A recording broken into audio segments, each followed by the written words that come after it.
Hey guys, it's Ashley Kirkwood with the Speak Your Way to Cash podcast. We are here today streaming live in the Speak Your Way to Cash Facebook group. So if you're listening, you're missing out on the visual, but go to the group, join the group, and you can catch up on the visuals as well. But we have Audria Richmond, marketing strategist and launch specialist here with us. She's a guru in all things marketing. She's also a speaker and has been featured in various publications as well. So Audria, welcome. What up? Thank you so much for having me. Yes, thank you for being here. So, how would you describe yourself for those who are just joining, who maybe have not heard of you and your Uncloned brand? How would you describe what you do? I tell people all the time, like, I'm the person you come to when you want to make money, like want to monetize your ideas and like put them out there in a big way. Even though you may be a small company, sometimes I deal with a lot of people who are like small businesses and they feel like, oh, what you do is for big companies. I'm like, no, let me show you how to make this work as a small business. So I'm the person you come to when you want to market and sell and promote your ideas, products, and services. Perfect. And how has speaking played a role in your business? I've read your book, the Uncloned Marketing book, and I also have the other one as well. Are you ready for the yes? Yes. But how has speaking played a role in your business? It has played a huge role. And I think one of the things that I guess you could say I advocate for that a lot of people don't advocate for is virtual speaking. I feel like I've built a huge platform virtually speaking, even if it's not on a platform like this where you and I are like, talking and having a conversation, but like, hosting your own live streams, doing your own webinars, doing your own masterclasses, all of those things in my mind categorize as speaking. And I feel like my speaking platform has strengthened as I do it more often because my message gets better, how I want to articulate things get better, and your personality gets better as well. Yes, it does. And you get more comfortable on stage. Yes. So I'm just getting through the Are You Ready for the Yes book. And you mentioned in that book that when you first started speaking, you were a little nervous. Yes. How did you get started with speaking and what was the goal? Because in Speak Your Way to Cash, we talk a lot about speaking, to promote your brand, speaking to sell, so selling from the stage, then also getting paid 4 and 5 figures to speak. So what was your goal when you started speaking originally, and how did you get started initially? So when I first got started speaking, I actually got thrown into speaking. I was selling juice at the time, and during that time when I was selling the juice, I met a first lady of a church, and she was having a women's conference. And she was like, oh my God, I love your story about your juicing company and how you got it started. And it looks like you teach people how to build brands. We just got to have you at our conference. And I kind of got thrown into it. And I think for me, when I first got the opportunity to speak, I was so afraid of what to say. I instantly thought of all of the most professional speakers on the planet. And I was just like, I went into shock mode because I'm just like, how in the world am I supposed to be compared to Barack Obama speaking? Right, I thought I was a little baby Martin Luther King. And I'm just like, how do you actually go and speak in a way that's authentic to yourself? And I think what allowed me to be comfortable with that first speaking opportunity is to really get to a point where I knew like, okay, girl, just be yourself. That's literally what I told myself, because I had prepared like notes and had cards and everything. And I realized that just tell it like it is. And that's when it just really felt natural. And it ended up being really, really good. Okay, great. One of the most common questions that I get, and for those of you who don't know, Audria will be speaking at the Speak Your Way to Cash 2-day virtual retreat / mastermind session. And the thing about it is everyone who attends will get a copy of her book, but you may want to also pre-order it so that you get it as soon as possible. But everyone will get a copy of their book in their welcome box, which is something she talks about in the book. Make sure you have great experiences. Where you talk a little bit about finding these engagements and how you pitch them. Can you tell people a little bit about that? Because that is, it's the number one question I get. I don't think it's the hardest thing. But everyone always asks, where do you find engagement? So when you were first getting started, where did you find engagements? I found my first initial engagements from people. I'm well connected with a lot of entrepreneurs. So their events kind of became my speaking platforms and the first opportunity for me to speak, people who are hosting events. But then when I wanted to go outside of my network, I would go to places like Eventbrite, Facebook events. What else did I go to? Surprisingly, you can find some really cool events on meetup.com. I started to look up different organizations looking to see if they had any events and things like that. But for the most part, a lot of those events came from Eventbrite, Facebook events, Facebook events be popping. Because the cool thing about Facebook events, you can do this with Eventbrite too, but you can, on Facebook events, you can change your city. Because typically when you go to Facebook events, they only show you what's within where you live. Yeah. But if you put in a particular city, you can see all of the events. And if you really like courageous, you could type in a different country and see all of the different events that are happening. So yeah. Well, that's really unique because we've talked about Eventbrite before. We've talked about, hey, Sharon, hey, Crystal. We've talked about some of those things, but we don't really talk about, or I've never spoken about Facebook events. Yes. And I think for a lot of people, you have to know the type of event you're looking for. So if you have a service or a product to sell to entrepreneurs, they're going to put that event on Facebook. Yes, it's absolutely. A phenomenal platform once you get there. Do you do any corporate speaking as well? Have I done any corporate speaking? No, I've done a lot of speaking on like conferences and retreats and stuff like that, but nothing corporate as of now. I'm on my way though. I'm on my way. Yes, you are. You're prime for corporate speaking, especially now that brands are trying to get uncloned, as you will. They're trying to do things that are different, and they don't have a choice but to do things virtually. And a lot of, even so recently, I was talking to someone who wants me to speak to their executive board. And they're like, okay, so what you got? You got Zoom? I mean, how are we gonna make this happen? And there are like old school companies are now figuring out, okay, we have to have presenters speak on Zoom. And what they don't realize is a speaker who can do excellent in person may have no experience presenting virtually, may not be able to engage an audience virtually. So what are some tips you have? Because you're excellent virtually. So we'll do tips and tools. What are some tips you have for speaking virtually? And then what are the tools that make it better? Because your video now looks amazing. Everything, the setup looks great. So I literally treat my home office as a platform. So for instance, I have to have a really good webcam because I need people to be able to actually see me. I also have a 3-point lighting setup. So I used to be a photographer. So I have a lot of my equipment from being a photographer. So, that's one of my vantage points. Also, a lot of the times when I speak, people think that this is a green screen, and it's not. It's actually a paper backdrop. It's a seamless backdrop paper. You can get them in various colors. I got this one from B&H Photo. So that would be like my setup. I'm also wearing a lavalier mic. It's no different than what you would wear if you were speaking on stage. Same setup. I'm just sitting in a computer chair, right? That's the only difference. Is that I'm sitting instead of standing. Huh? Your camera, is that clear from a webcam? This is a webcam. Yep. What webcam is this? This is a Logitech C920. I think that they discontinued it and they came out with a newer version, but for the most part, that's what I'm using. But as far as tips, I always tell people that whether you're speaking to, 20 people on a live stream, you can also, I always treat the same platform as if I was speaking in a stage for 20,000 people. And the reason for that is because the content can be repurposed and reused and chopped up into different things. It's no different than what you would do with your speaker reel, where you take that and start, chopping it up and all of that good stuff. The only difference is you at your crib, chilling. Right. That's true. Yeah, that is so true. And you can still engage with people and ask them to post things in the comments. So I love all of that. All of that was really, really, really good. Now you're a marketing strategist. So I would be remiss if we did not talk about marketing.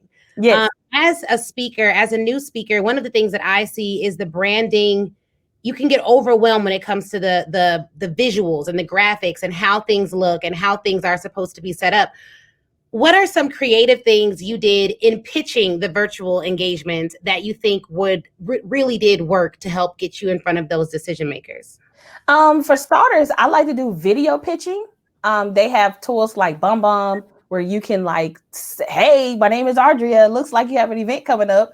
I would love to come and speak on da-da-da-da-da, and that end up working as well. Also, I think a lot of people think that mail is old school. You can start sending stuff in the mail, even if it's for something virtual. People are so, people are sick and tired of email. It's one of those things we dread every single day. So if you can figure out a way, if you are going to do an email, if I see an email and you can see motion and graphics going on, you like, whoa, what is this? Versus a standard email, you're probably going to be more intrigued to see that video-based type email. Right. But on the flip side, most people are not getting physical mail in the mail. So if you can send a pitch promo or a video promo of yourself in the mail, that's already putting you on a whole nother level, because most people are doing email because it's cheap and easy. So I feel like anytime you go the extra mile, you can win easily. Actually, like literally, you could just go 2 more steps to the right and you already winning more than most people.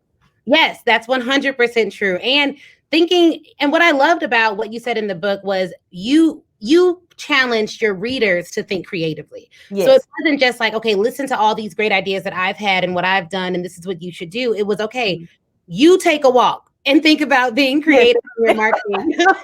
You watch a movie and think about what you can do and how you can get inspired from that. And I really appreciate that, because even one of the reasons why I left traditional law practice was I was so bored with how old everything was. I mean, the way that you hire, the way that you dress, the way that you service clients, it was all very mundane, very linear, not a lot of innovation at all. So coming into being an entrepreneur, that's one of the beauties of it. We can think creatively with how we serve our clients. We can send people popcorn and customize it and do some creative things for their event. So I really love what you said about that there. Yes. So in terms of marketing for speakers and on developing, because if you're a new speaker, which a lot of the speakers that listen, they're new and or have not made their first $50,000 from speaking. When you're at that point, you don't have a huge budget, but you want to look like you have a huge budget. So what were some things that you would recommend to that audience? They want to do it right. They want to be uncloned. They want to have great graphics. But they don't have a huge budget. If they only had, let's say, $500 to invest, how would you recommend in your expertise to invest that in marketing? If you only have $500, I would probably spend 20% on paid ads. And the reason for that is because no matter what kind of marketing you do, you want to get in front of new people, period.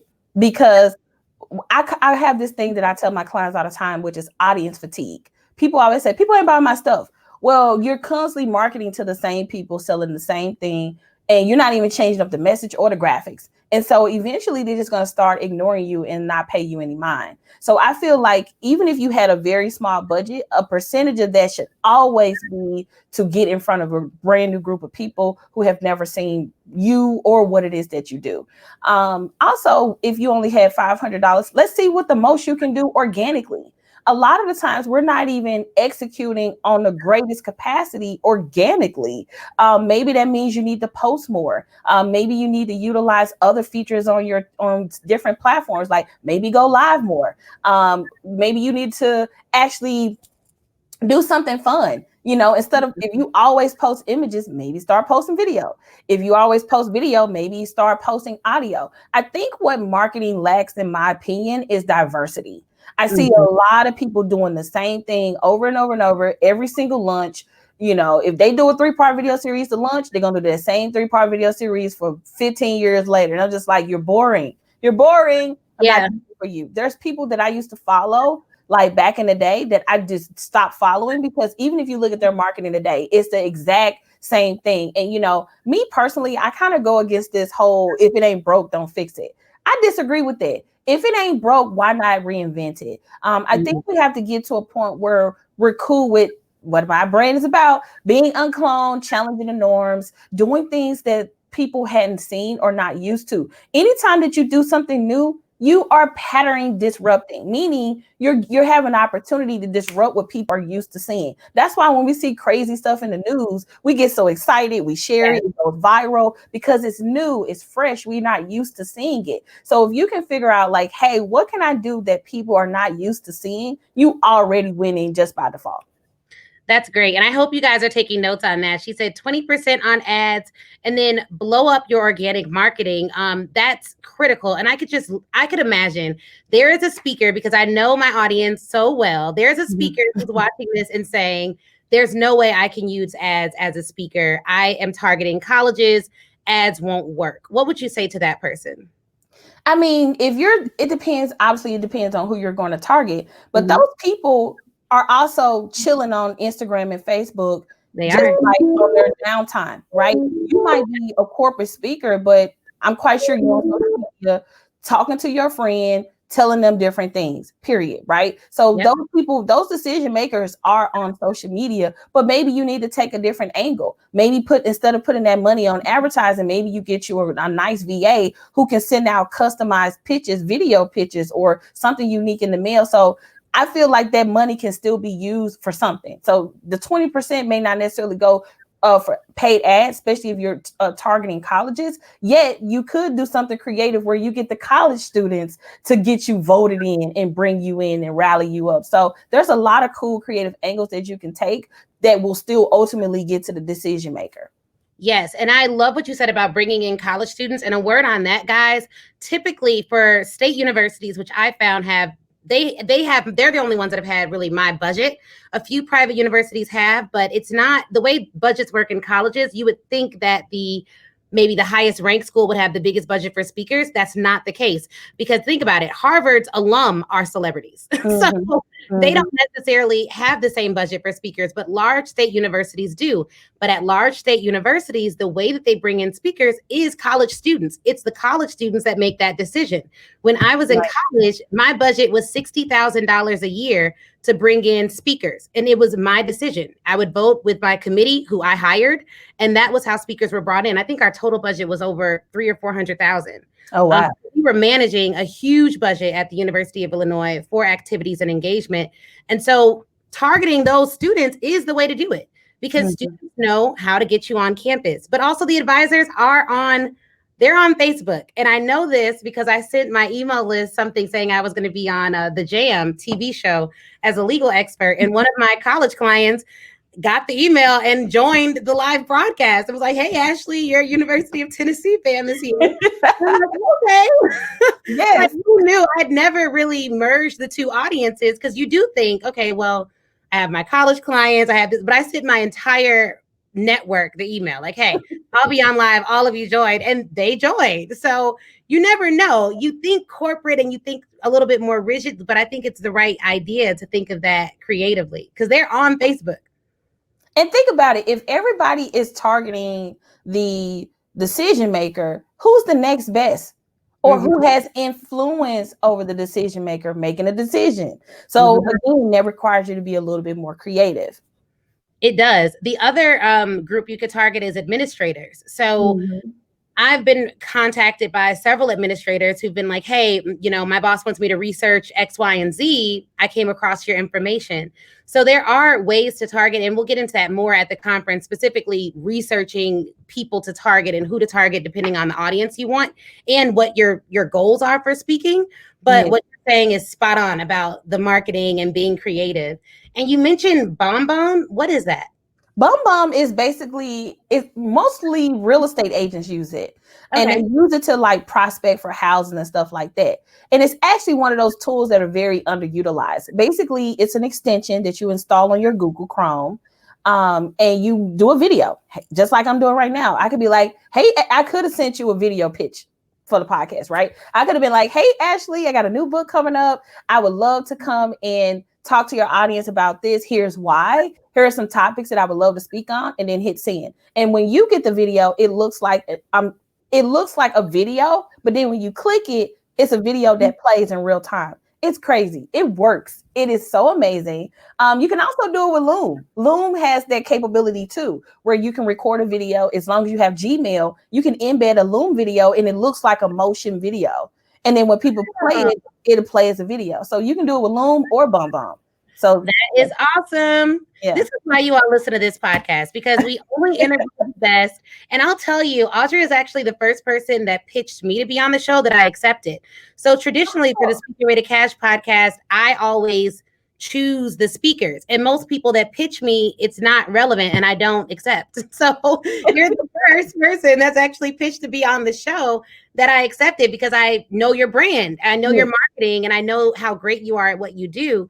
But if you are going to pitch people, make sure it's relevant, because our show, you guys, we only talk about things that make speakers money. That's it. The whole show. That is what the Speaker Way to Cash brand is. How do speakers get paid more? Speakers and consultants and entrepreneurs. But how do they get paid more utilizing speaking? So her pitch was great. And so that's why she's here. But these tools that our guests drop when they say Loom, Bomb, 3-point lighting, the camera. These are things that you can write down, and immediately after that you listen to this show or you watch this show, put in your Amazon cart and or on your Google Chrome extension and implement. Yes. And that is why I love what you do. I love your live videos. They're so action-packed and actionable. You don't hold back. And I love the podcast and the guests that we have on because people can implement just from listening to a free podcast. This is good. This is good stuff. Basically, I hope you all got that. Okay. And I also want to add this because it just popped into my mind. Yeah, of course. Quit downplaying virtual speaking. Yes. Most people give virtual speaking a C. Like it doesn't have like, oh, you weren't on a stage. You weren't on a stage in front of thousands of people. So you can look like a junkie when you do live streams. And I'm like, no, the same way you would prepare for a real in-person speaking engagement is the same way you should show up for your live streams. I mean, think about it. This is also a form of broadcasting. We're literally broadcasting to an audience of people from all over the world who's listening to what we have to say. To me, that's amazing. It is. And I think that people also believe that you don't get paid from virtual speaking engagements, and that's also false. So, my virtual speaking rates are typically higher due to COVID, and just due to, well, I'll explain, due to licensing, but I typically get paid more when I speak virtually because it's easier for them to buy the licensing to replay it to their audience for the next 6 months. Mm-hmm. So, you're still getting paid for it. It's still a service and it's something that clients want. And if you can do it well and say, hey, I know COVID just happened. A lot of speakers are switching to virtual, but I've already done over 100 live streams within the past year. Your pitch is so much better. So live streaming is great experience for now, the pivot that a lot of companies have had to have, which is now virtual. Oh, you just dropped the nugget. Like, did you hear that? Licensing replays. I hope that didn't just go through y'all ear. That was hot.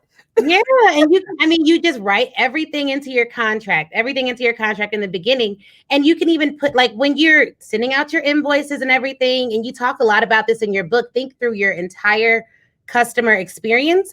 When you send them that invoice or that proposal, you may just have a question on there that's like, hey, would you like to live stream this or have the replay or license it for the next 6 months for, I don't know, $5,000 more or whatever you want to charge for it. Sometimes it's a lot more. Right. So, I mean, there's just so many things that you can do. So virtual, do not sleep on virtual.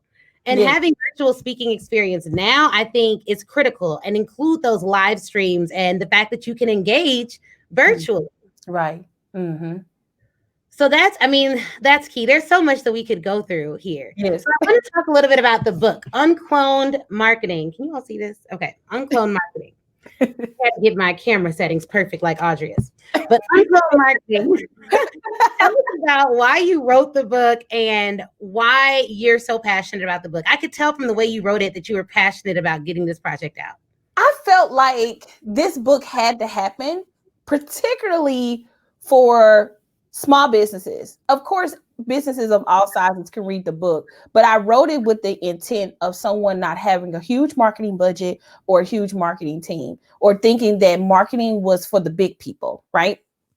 And so one of the things that I personally wanted to focus on with the book is making sure that people knew why things weren't working anymore. I think that we get to a point in our business where people are like, I did something, but they can't pinpoint why it stopped doing what it was doing, right? So for me, I'm just like, if I can give you a book that has everything that you need in it, and you literally don't have to guess why something didn't work, I felt like that would remove this stigma around businesses failing. Right.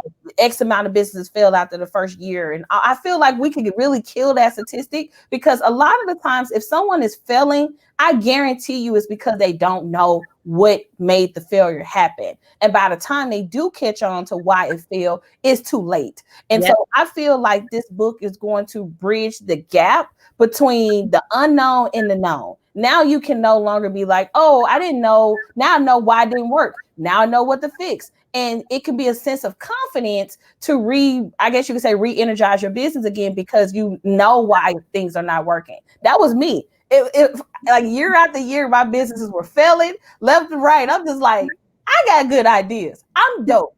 Why is this not working? And when I realized that marketing was the common denominator, right, in all things, baby, it was a whole other level, because now I knew why it wasn't working. And I think that's the worst feeling to have as a business owner, is to know you're doing all the things, but not know why things are not catching on. And I feel like marketing is always the thing that shows up, not only for myself, but for my clients as well. It's so true. And my husband actually gets on me about this, because I'll launch a product. Like, we have Get the Tea on trademarks. Mm-hmm. It's a great product. Obviously, I'm a trademark lawyer. I wrote this is the best you're going to get in terms of you doing it yourself for $250 without paying me $2,500 to do your trademark. Right. But I don't have what you talk about in the book, which is the 20-step launch plan. No, I created it. I did it live for like 8 weeks and people loved it. And then I was just tired of showing up live every month. Yes. So okay, I'm going to make this a replay. And I just put it out there. And then I was like, okay, it's a replay. Go buy it. Like, what's wrong with y'all? Yeah. This product. And now every Friday I promote it through my social media. And whenever someone buys it on Friday, I tell my husband, I'm like, Chris, someone else bought this class. And he's like, well, why'd they buy it? I was like, so I posted about it. And he was like, why don't you do that more? And I'm like, exactly.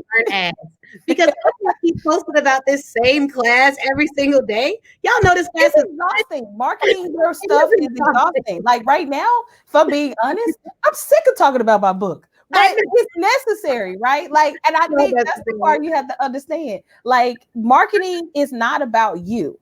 It's about who needs to discover it today. And if you're not talking about, think about how many new followers you get every day. Right. Yep. If you're averaging about 10 to new connections on LinkedIn, or, 5 to 6 new friend requests, or 10 to 100 new followers a week, that's 100 people or whatever that don't know what you sell. They just now found you. And I think you do them a disservice when you don't talk about it. So as much as we don't want to talk about it, it is so necessary. Yeah, it really is. I mean, and it's weird too, because we know it's good. And sometimes this is going to sound very arrogant. Do not hold this against me. But sometimes I'm just like, why do I have to tell this entire long story every time when you could literally just Google me at this point?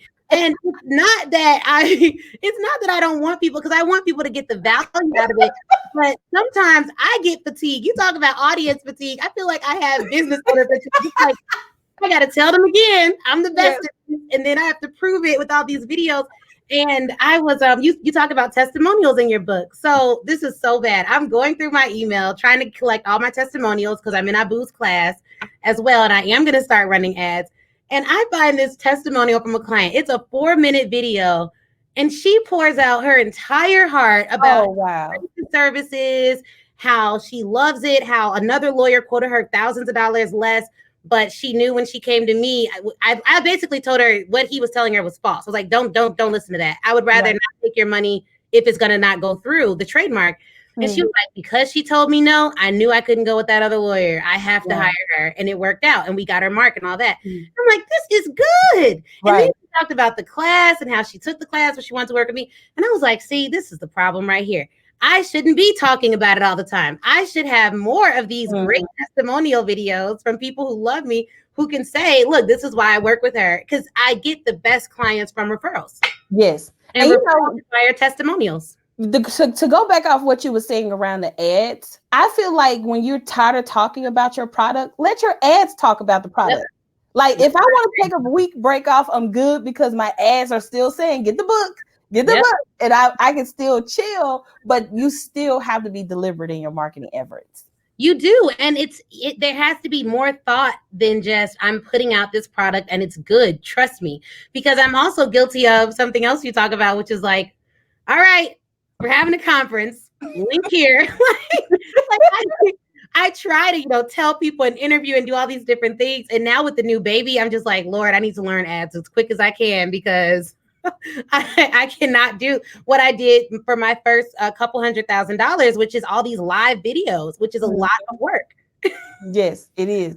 I did over 120 live videos last year. And I've done about 800. So in a year? Like over the course of the past 2-3 years, yeah. Oh my goodness, Audria. That is so. I mean, if you go and look at my IGTV, I probably did about 30 or 40. Oh, I did, and they're good too. It's good content there. So follow her on IGTV as well. It's true. That's a ton of work. And yeah. I have to like do my hair and all of that. And like, I had a baby 7 weeks ago, so I barely get dressed now. I wear pajamas almost every day.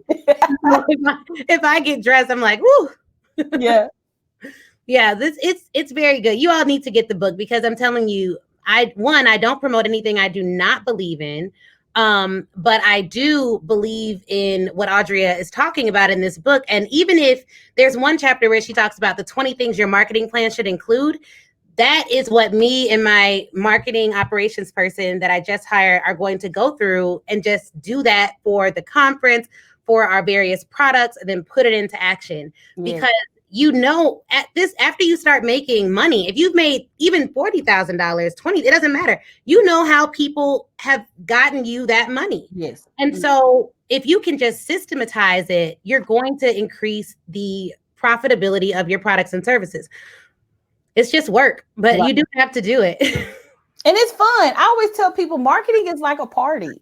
It's your opportunity to let people know what you have. And if you get sick of talking about what you have, then maybe you might want to do some fun with the product, market it differently to keep it fresh and exciting. Right. Yes. So, yeah. I 100% agree with that. And you have to think about all the people you're helping. So if this isn't your first time doing something and you have people who've already benefited from it, then that should keep you going. Because honestly, with COVID and new baby and everything else, I was thinking, like, am I really going to do another Speak Your Way to Cash live event? But this is our 4th one. Yeah. So, the people who've already attended have had such great reviews, and I don't do much one-on-one work with people for speaking anymore. So it's important, especially if you have a good product. If your product is bad, then don't read this book and then start marketing us this bad product. You know it's bad. It's bad. Just don't do it. Do not do it. Don't ever out of the garbage. Don't do that. Don't do it. But if you have a good product and you're just, you get a little fatigued with it like me, or you need to just reinvent it, then get the book, learn how to market it, and blow up your business. I'm excited about learning ads. I really am. I think that was the scariest part of it for me, but that's going to be good. It's not going to be scary when you sitting at the crib and you getting all these sales while you're watching TV and burping your baby. You're going to be like, what? Yes, I know. Today. Yes. That is going to feel so good because I already, to this day, it's not even about the dollar amount, but if I'm just doing something else and I get that payment notification, it is just the best feeling ever. Like, yes, passive income. This is really good. Yes.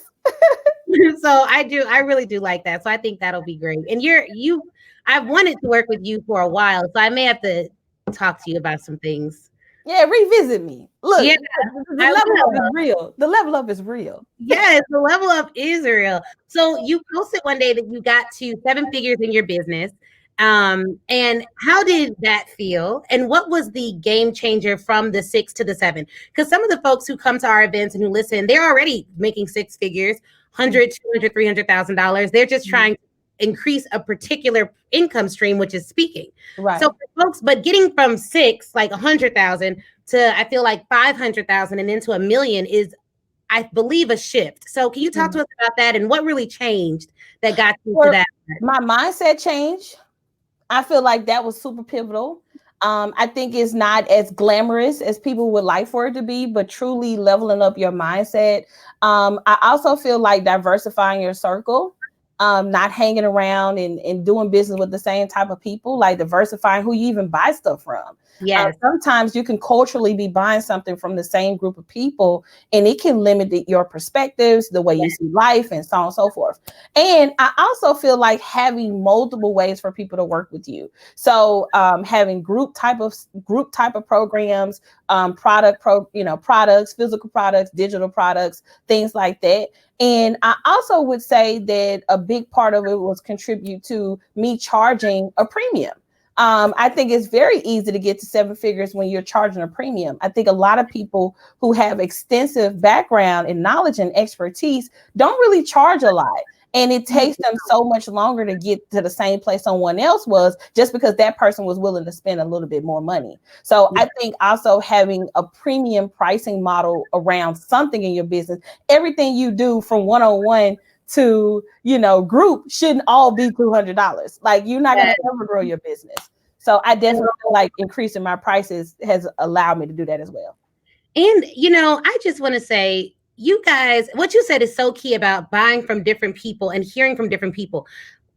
I don't know if it's a generational thing, but I sometimes feel like with the era that we're in, people love learning from people who look cute, regardless of whether they have stability and standards. But one of the things that's really helped me was I determined this year I was focusing on landing 6-figure contracts, meaning one contract was 6 figures. But when I wanted to do that, I was like, man, I don't know anyone who is consistently landing 6-figure contracts.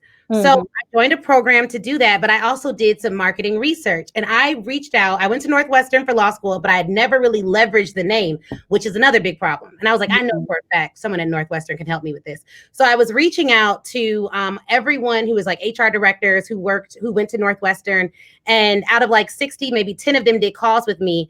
And when these women, they were senior HR leaders, most of them were HR directors, when they were saying for licensing the programs that I have, it should be $70,000, $80,000 a year. It should be $100,000 a year. And they were explaining to me what that would look like and what the other business owners they've worked with have done and who they've pitched and the pitches that they've accepted and how they've been contacted. It was a game changer. But it took for me, because my husband's big on, he tells me this, he's like, if you want to land 6-figure contracts, then you would have landed them, because whatever you want to do, you figure it out. Yes. He was like, are you even trying? You're not even trying. Have you pitched a 6-figure contract? Oh my goodness, get off my back. But he's right. He's right, because the quality is there. I've went to Northwestern. I've been in Forbes. I've done all these different things, worked at these big firms. There's no reason why when we start businesses, small business needs to mean small money. Exactly. Because it doesn't. The definition is 25 million or under. That's a small business. So, that mindset shift is important. And then when you do that shift, you're going to realize, man, if there's no one around me who can help me with this goal, I need a new circle, or at least need to interact with people. Yeah. But it takes a shift.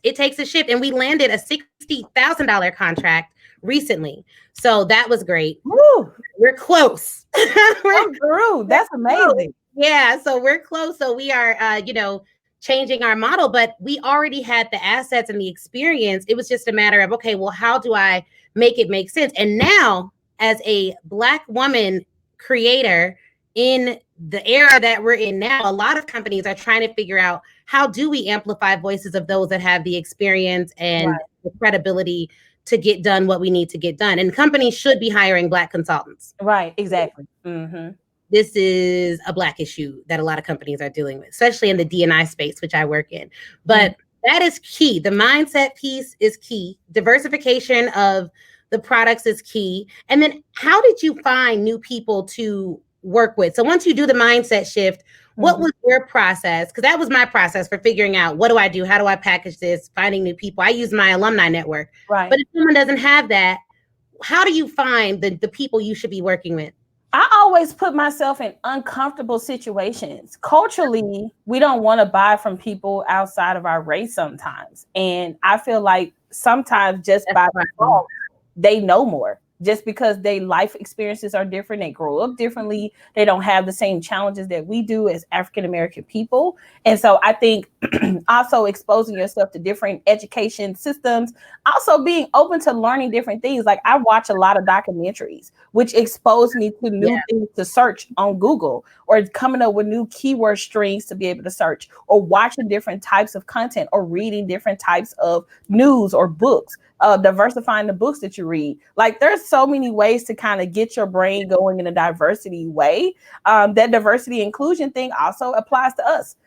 We also have to be willing to diversify and go into different areas and learn from different people. So for me, I think like knowing that I guess you could say going 10 degrees outside of my circle is when I started to find different things. And also, you have reached out of your circle when you don't see nobody that looks like you around. That's how you've went as far as you can go. And then obviously as you develop there, you can go and do that even more. So And I think my comfort zone is, of course, around creators that look like me. That's all. That's everyone's comfort zone. That's the reason why corporate America is dominated by white people. They hire other white people because they refer their friends and family. Traditionally, that's just how that works. But I do think that for myself, I've never, and this has come up recently because people have been talking a lot about, being a Black business. I never considered my law firm a Black firm. I've always considered it the best firm for entrepreneurs. So when you change from like Black to best, Black sometimes is best. But when you change your mindset to like, I want to be the best, so I have to go to who is seen as the best currently, whether true or not, and get around them. I think that'll really help.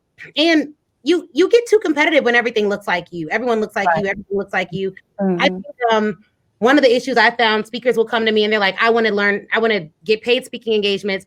These are the people that, and when I ask them, send me the 5 people whose careers you admire, typically they're people that, comfort level folks. Right. They're really their peers. When I'm looking at the person they admire's experience and their a lot of times like that, those are your colleagues. That's not your reach. Those are your colleagues. So if you want to get out of that competitive nature and the copying and all of that, don't look left to right. Look way up. Look way up. Look at Apple. Look at Cirque du Soleil. Look at some of the companies that Audria quotes in her book. Because once you look up and you start trying to be the best, not just the best within any particular category, women, race, or anything else, you're going to really start pushing yourself. You're going to hire the best copywriter. You're not going to care if he's Black, white, or green. Exactly. You're going to get it done. And then once you're there and you have the capital, then you're going to hire and promote and do what you can from within. And that will probably be from your community, as it should be. Right. But Black is amazing. Best is what we are shooting for. I don't want to be seen as, the best Black firm in wherever. I want to be seen as the best firm, the best option, period. Right. Which is how we should be seen, because that's how we're operating. But I agree. Look around at that circle. Look around at that circle. Right. Someone said, look up. Okay. Yes. I mean, because we do tend to do that. We tend to look left and right. And even we also network down. We don't network up. We don't go into bigger rooms. A big shift could be stop going to the $200 events and go to the $1,000 events. Yes. I'm going to the $1,000 event and go to the $5,000 events. Yes. I promise you that room might get smaller and smaller, but it's probably the people who make the most decisions of all the rooms. So it's about also knowing to invest at a higher level, but also put yourself in different experiences and environments that are not normal. Yes, that is such a key point, because I've gone to a conference and the tickets I think were $300, but I did the VIP day, which was an extra $1,000. Going to that VIP day probably produced $15,000 for my business immediately after the conference, because the people I was networking with were so much better. There weren't many lawyers in the room. They were looking for someone who was at their same level of investment. So that is key. And it's not, you don't always pay to do those things because you need the information, but getting in the room with those individuals. Yeah. Yes. That has been amazing for me. Doing accelerators, I choose the accelerator based on who's on the board, not who's in the accelerator. I want to see if the members of the board are women or men that I look up to and can network with and do things with. So that's critical. Super, super duper important. Yeah, really, really important. So this has been a great conversation. Yes. I am so excited that you're speaking at the Speak Your Way to Cash 2-day event in October. I definitely want to make sure that people attend that event. But how else can they connect with you? So people can find me at audriarichmond.shop or .com, and I'm Audria Richmond across all social media platforms. Awesome. Well, Audria, thank you so much for your time. She will be at you'll see more from her there, and follow all her social media channels. Read Uncloned Marketing. It's really good. It comes out. When does the release date is July 20th, right? My birthday. Okay, awesome. July 20th, but you can pre-order now. She's already sold over 1,000 copies. And for those of you who don't know, that's huge, because I think the average book in its first year if it's a bestseller, what is that, like 3,000 or something? Isn't it? That's typically the 1,000 it's like 200 in the entire lifetime of an author. So we had 1,300. We're super close to 1,400. So yeah. Mm-hmm. Listen to those numbers. That's amazing. Yeah. It's so quick. It's not even out yet. So, right. So these are just pre-order numbers. And honestly, your excitement around your book was why, I mean, I knew I was getting an advanced copy, but I just bought one anyways. I was like, well, I want to get in those numbers. Like, there's 1,400 people. Yeah. So people don't buy unless you believe. You do have to go hard and believe and do what you need to do, because the excitement around this book launch, it made me buy 30 copies for all the members of the event. Like, I was like, yes, come on, let me buy 30 copies. Let me get in here. I wanted to be a part of it. So you've done a phenomenal job building an Uncloned brand. I appreciate the information you put out. And I just know you're going to pour heavy into the Speak Your Way to Cash event members and attendees and speakers. So I'm excited for that. So thank you again. For having me. This was fun. And I'm glad to know my pitch made it. So that's good to know. You made it Speak Your Way to Cash podcast history. The first pitch we accepted. Yes. So this is great. This is really good. But yeah, we'll stay in touch. And then give us your website one more time. It's audriarichmond.shop or audriarichmond.com. Awesome. And for your .shop, you use Shopify for that. Is that right? Yes. Mm-hmm. Okay. That's beautiful. Yes. Awesome. And listen, look at her process. When you buy the book, go buy it. It's worth buying it just so you can see how excellent the whole process is. So buy the book. You're going to get all these emails. Everything's branded. It looks amazing. So it's top notch, guys. Top notch. Thank you. Yes, for sure. So thank you guys so much for listening to the Speak Your Way to Cash podcast. We did a live broadcast for this one in the group because Audrey is special. And I wanted to make sure everyone saw her wonderful setup and got her book. You can join the free Facebook group. Just go on Facebook and type in Speak Your Way to Cash. You can attend the October event by going to ashleynicolekirkwood.com/2020 retreat. ashleynicolekirkwood.com/2020 retreat. But we will see you guys next time. And thank you so much. Bye.